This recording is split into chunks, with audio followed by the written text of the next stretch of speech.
रुख करते हैं फटाफट 50 खबरों का। अपर्णा यादव के बीजेपी में जाने पर अखिलेश यादव का बयान। उन्होंने कहा कि अपर्णा यादव को नेताजी ने काफी समझाया लेकिन वो नहीं मानी। अपर्णा को बीजेपी में जाने की बधाई। अखिलेश यादव ने कहा कि उनकी सरकार बनने पर समाजवादी पार्टी पेंशन योजना को फिर से शुरू किया जाएगा। इसमें जरूरतमंद महिलाओं को सालाना 18,000 रुपए दिए जाएंगे। पिछली सपा सरकार में 6,000 रुपए दिए जाते थे। मुलायम सिंह यादव की छोटी बहू अपर्णा यादव बीजेपी में शामिल। केशव प्रसाद मौर्य और स्वतंत्र देव सिंह की मौजूदगी में दिलाई गई सदस्यता। बीजेपी में आने के बाद अपर्णा यादव ने कहा कि मैं हमेशा से पीएम मोदी से प्रभावित रही। राष्ट्र मेरे लिए सबसे पहले, मैं अब राष्ट्र की आराधना करने निकली हूं जिसमें मुझे सबका सहयोग चाहिए। अपर्णा यादव ने कहा कि बीजेपी की योजनाओं से प्रभावित रही। मैं बीजेपी के लिए पूरी ताकत से काम करूंगी। प्रधानमंत्री मोदी और सीएम योगी का बहुत बहुत धन्यवाद। अपर्णा यादव ने बीजेपी के राष्ट्रीय अध्यक्ष जेपी नड्डा, सीएम योगी समेत कई नेताओं से की मुलाकात। सीएम योगी ने अपर्णा की फोटो ट्वीट करते हुए कहा कि अपर्णा जी का भाजपा परिवार में स्वागत। केशव प्रसाद मौर्य ने कहा अखिलेश यादव अपने घर में ही विफल। समाजवादी पार्टी ने हमारी सभी योजनाओं का क्रेडिट लेने की कोशिश की। केशव प्रसाद मौर्य ने आगे कहा कि अखिलेश ने अब तक अपनी सीट का ऐलान नहीं किया। बीजेपी ने मेरी और सीएम योगी आदित्यनाथ जी की सीट का ऐलान पहले ही लिस्ट में कर दिया। अपर्णा यादव के बीजेपी में शामिल होने के बाद बीजेपी नेता राकेश त्रिपाठी का बयान। बीजेपी में महिलाओं का सम्मान। उन्होंने आगे कहा कि जो परिवार नहीं संभाल सकता तो प्रदेश क्या संभालेगा। बीजेपी नेता दयाशंकर सिंह का बड़ा दावा। समाजवादी पार्टी के 10 से ज्यादा नेता हमारे संपर्क में। यूपी में दोबारा बीजेपी की सरकार बनेगी। दिल्ली में बीजेपी चुनाव समिति की बैठक में गृह मंत्री अमित शाह, जेपी नड्डा, सीएम योगी समेत कई नेता मौजूद। बाकी सीटों पर उम्मीदवारों की लिस्ट होगी फाइनल। आम आदमी पार्टी ने गोवा में भी विधानसभा चुनाव के लिए सीएम कैंडिडेट की घोषणा की। गोवा में अमित पालेकर होंगे सीएम पद का चेहरा। दिल्ली के मुख्यमंत्री अरविंद केजरीवाल ने किया ऐलान। केजरीवाल ने कहा गोवा के लोग मौजूदा पार्टियों से तंग हैं, नेताओं से तंग आ चुके हैं। ये सत्ता में रहकर पैसा कमाते हैं और फिर उन पैसे से सत्ता में आते हैं। अरविंद केजरीवाल ने कहा कि गोवा के लोग बदलाव मांग रहे हैं। उनके पास ऑप्शन नहीं थे लेकिन अब आम आदमी पार्टी आ गई है। केजरीवाल ने कहा आम आदमी पार्टी एक नई पार्टी है। हमने आम लोगों को टिकट दिया जो कभी चुनाव नहीं लड़े हैं। हम गोवा को ऐसा चेहरा दे रहे हैं जिसके दिल में गोवा बसता है, जो गोवा के लिए अपनी जान दे सकता है।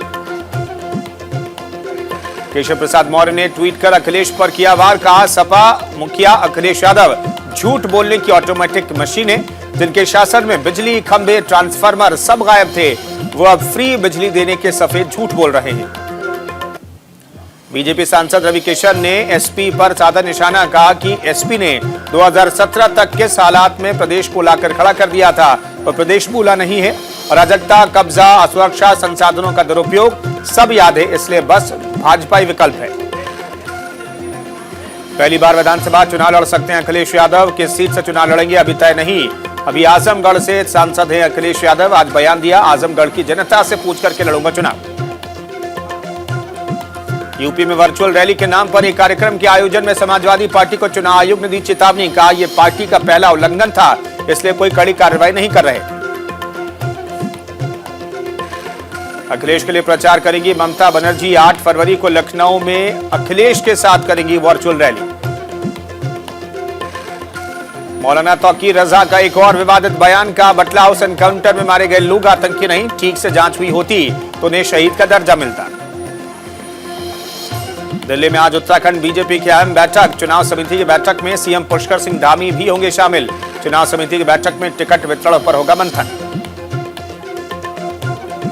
गोवा में कांग्रेस के साथ गठबंधन को लेकर शिवसेना नेता संजय राउत ने कहा कि हमने कांग्रेस के साथ चर्चा की लेकिन उसका कोई नतीजा नहीं निकला। कांग्रेस नेताओं को लगता है कि वे अपने दम पर बहुमत हासिल कर सकते हैं।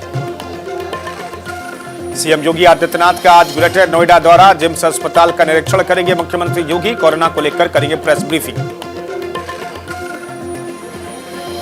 समाजवादी पार्टी की आज वर्चुअल रैली। यूपी चुनाव को लेकर अखिलेश यादव भरेंगे दम, कार्यकर्ताओं को देंगे जीत का मंत्र। डिजिटल कैंपेन में उम्मीदवारों को देना होगा अब खर्च का हिसाब। इलेक्शन कमीशन ने चुनावी खर्च वाले खंड में एक नया कॉलम जोड़ा। देश में पिछले 24 घंटों में कोरोना के 2,82,970 नए मामले, जबकि 1,88,157 लोग ठीक हुए। इस दौरान 441 लोगों की कोरोना से मौत हुई। देश में एक्टिव मामलों की संख्या बढ़कर 18,30,000 हुई। वहीं इस महामारी से जान गंवाने वालों की संख्या बढ़कर 4,87,202 हो गई। देश में बढ़ रही ओमिक्रॉन मरीजों की संख्या। देश में अब तक ओमिक्रॉन वेरिएंट से 8,961 लोग संक्रमित। 15 से 18 आयु वर्ग के 50% से अधिक युवाओं को लगी वैक्सीन की पहली डोज। केंद्रीय स्वास्थ्य मंत्री मनसुख मांडविया ने दी जानकारी। दिल्ली में थम रही कोरोना की रफ्तार। बीते 24 घंटे में संक्रमण के 11,684 नए मामले। पॉजिटिविटी रेट में आई 5.52% की गिरावट। दिल्ली के स्वास्थ्य मंत्री सत्येंद्र जैन ने कहा कि दिल्ली में कोरोना के 13,000 मामले आ सकते हैं आने वाले दिनों में। पॉजिटिविटी रेट 30% से घटकर 22.5% हुआ। सत्येंद्र जैन ने कहा कि अस्पतालों में ज्यादा मरीज भर्ती नहीं है। दिल्ली में अधिक से अधिक टेस्टिंग कर रहे हैं। दिल्ली के अंदर पूरे देश की तुलना में 3 गुना ज्यादा टेस्टिंग की जा रही है। सुप्रीम कोर्ट में कोविड संक्रमित जजों की संख्या बढ़कर 10 हुई। कोरोना संक्रमण के बीच सुप्रीम कोर्ट की 3 बेंच नहीं बैठी। कोर्ट कर्मियों का पॉजिटिविटी रेट भी बढ़कर 30% हुआ। महाराष्ट्र में कोरोना ने एक बार फिर पकड़ी रफ्तार। पिछले 24 घंटों में राज्य में कोरोना के 39,000 से ज्यादा मामले, 53 की मौत। मुंबई में पिछले 24 घंटे में 28 पुलिसकर्मी कोरोना से संक्रमित। अभी तक मुंबई में 1273 पुलिसकर्मी कोरोना से संक्रमित हो चुके हैं। योगी सरकार में कैबिनेट मंत्री सतीश महाना कोरोना पॉजिटिव, खुद ट्वीट कर दी जानकारी। असम में पिछले 24 घंटों में 8,072 नए कोविड मामले, 16 लोगों की गई जान। कश्मीर घाटी में सुबह से हो रही बर्फबारी। मौसम विभाग ने पूर्वानुमान जताया था।